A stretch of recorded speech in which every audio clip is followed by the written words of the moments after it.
And the stadium experience, I've done it a couple of times supporting artists, there's a DJ and whatever. It's so surreal because it's like your first couple of whatever, like the people in the back, it's like a pointless painting. Like you don't even really, it doesn't feel like it's moving. Lights. Yeah. No, but it's crazy because you hear like all this, like the roar that you hear in a Taylor Swift show is like unmatched. Like I don't think I've ever heard that. But I tried to watch the show and I was like, no one's going to notice me. They're paying attention to whatever, right? So I'm like standing there trying to be low key. And then like this one little 7-year-old girl like screams my name. From the front row?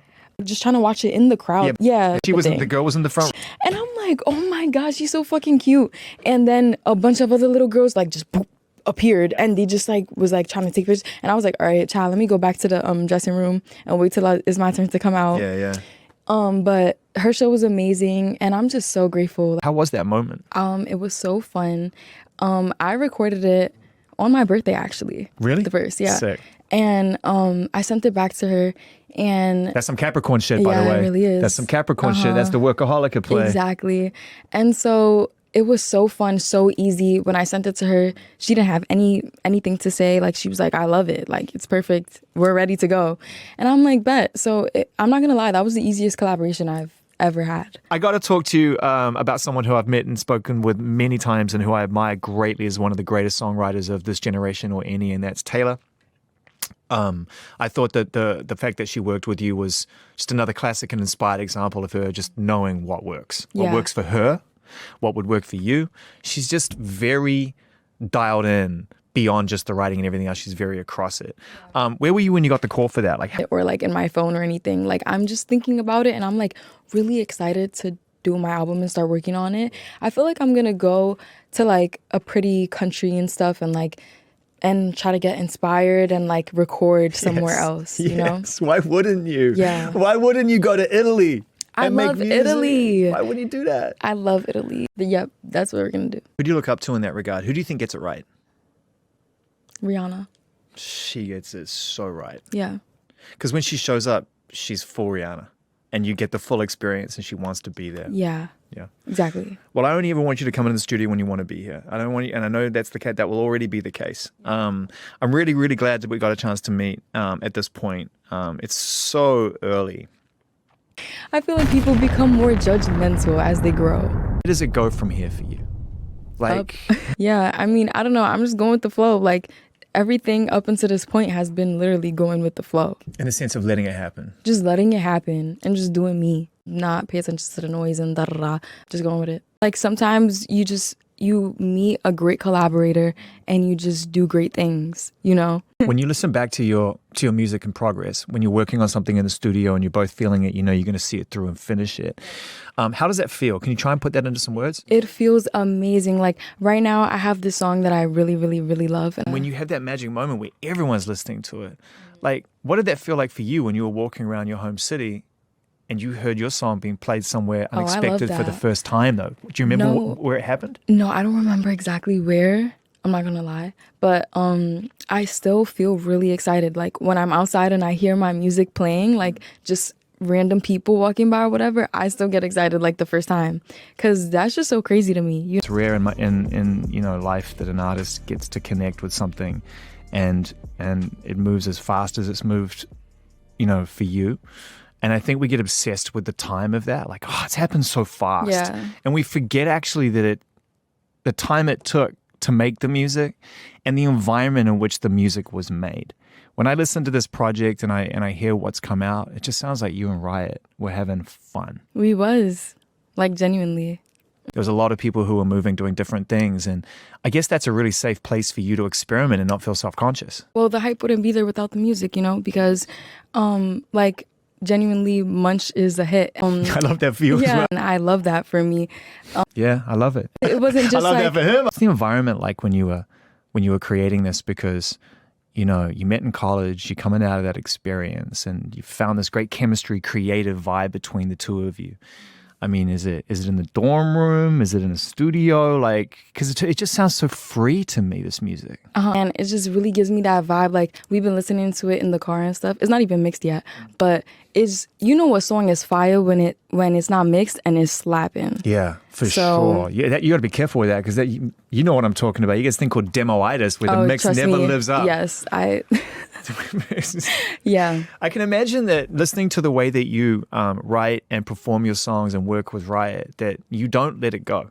Some artists do their verse, I've been in the room, and then they bounce out. It's like, you do it. You do the music. I don't care, whatever. Something tells me that you really love being in the whole experience and making sure that it sounds and feels right to you. Isn't that why you make party music for everyone else to party? Isn't that the point? I'm home making the party music. That's why I DJ, because I didn't want to go and dance. I wanted to give everyone else dancing. Exactly. It was my social anxiety play.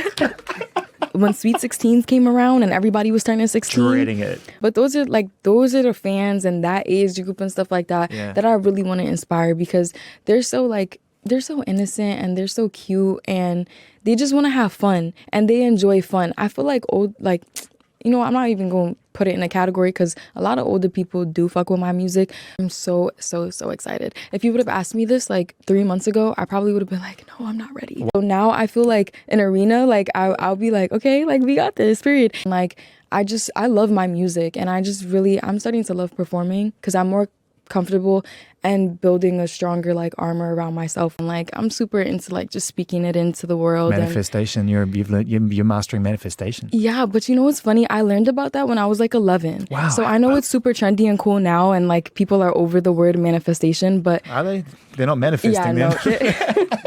But yeah, I'm super into that, and like I'm real spiritual and I believe in God and all that, and I just pray all the time, and like yeah, it works. So who taught you about manifestation? Who was smart My enough mom. to do it? Wow. She put me onto The Secret. It's like this documentary or whatever. I've read The Secret. Yeah, I love The Secret. Everyone wanted to talk down to The Secret. The Secret works. For a while. Yeah, it works. It works. It's proof it works. Yeah. The trick about The Secret is that it's work. Yeah. Everybody goes, manifestation. Let me just dream up a car. It doesn't work like that. You got to like practice every day, which is really just another form of prayer, isn't it? In a strange way. Yeah. When you're sitting in this, at home making music with Riot or a couple of other people, you probably had no idea what you were going to experience when you came out into it. Sometimes I'll be having my days, but for the most part, I try my best to push through it, and I like remind myself positive things or whatever all the time. But being in the music industry is fun. It's a little ghetto, but it's fun. Like especially, you know what I'm saying? Yeah. Like I took the 4 train every day to school. I took the 12 bus every day.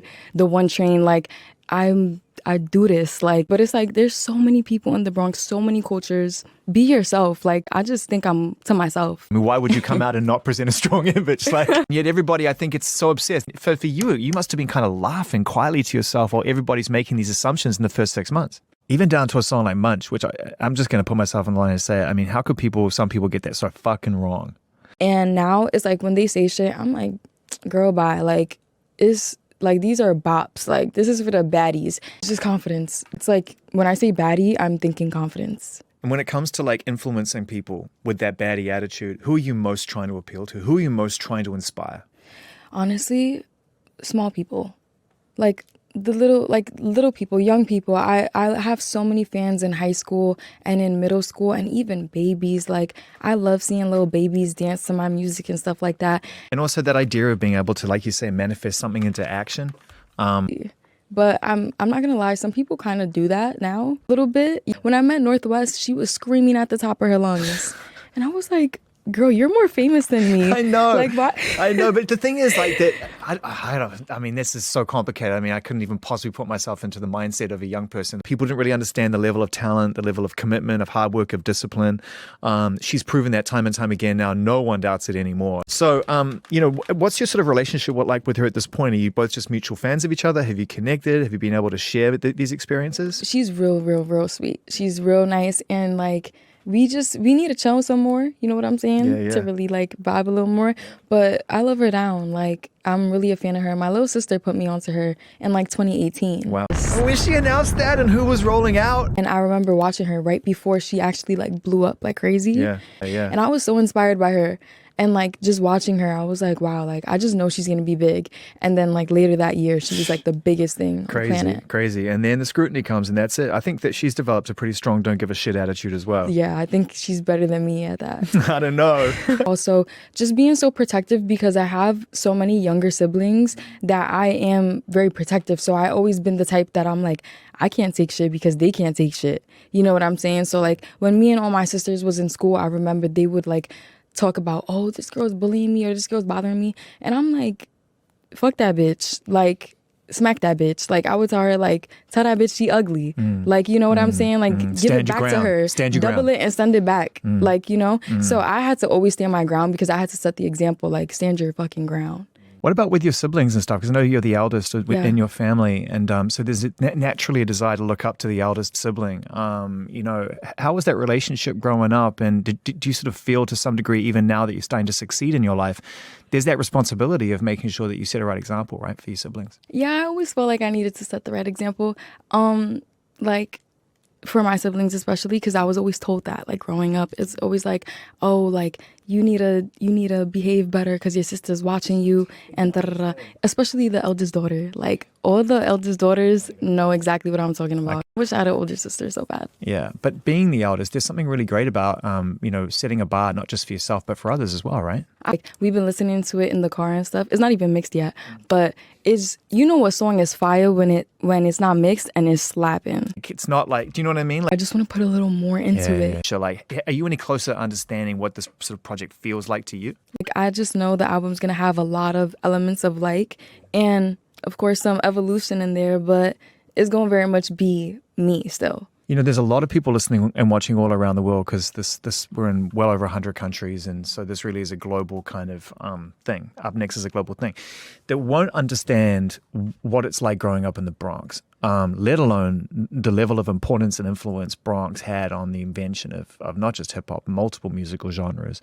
incredible jazz legends, soul, funk, R&B legends. You know, but hip hop in particular from my generation, I mean, it was like, you know, the key borough. It was one or two that fought over it for a long time. Growing up like that, you know what I'm saying? Like, I never thought it would, like, I always dreamed of it, right? Or I've always dreamt of it, but I never thought it was like gonna happen. Like, especially like so young, you know what I'm saying? So it's just like crazy to me. But when you dreamt of it, did you feel it? Was it vivid to you when you were dreaming of like success and what you thought you could achieve with your life? Well, I had to make it vivid. I had to like really convince myself that it would happen. And like, I would constantly remind myself like, it's gonna happen.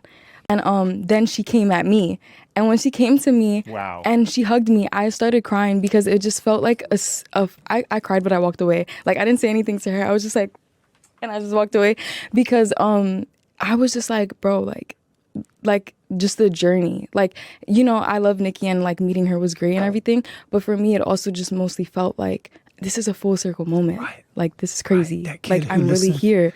Yeah. Like, you know what I'm saying? Yes, like, little me is screaming. That kid who listened to music and felt that music and made you realize anything was possible, you reached one of your destinations. Yes. And it felt like such an accomplishment meeting her, like, in a way. You know what I'm saying? Does that make sense? Yeah, of course. I feel like in a way, yeah, that is true.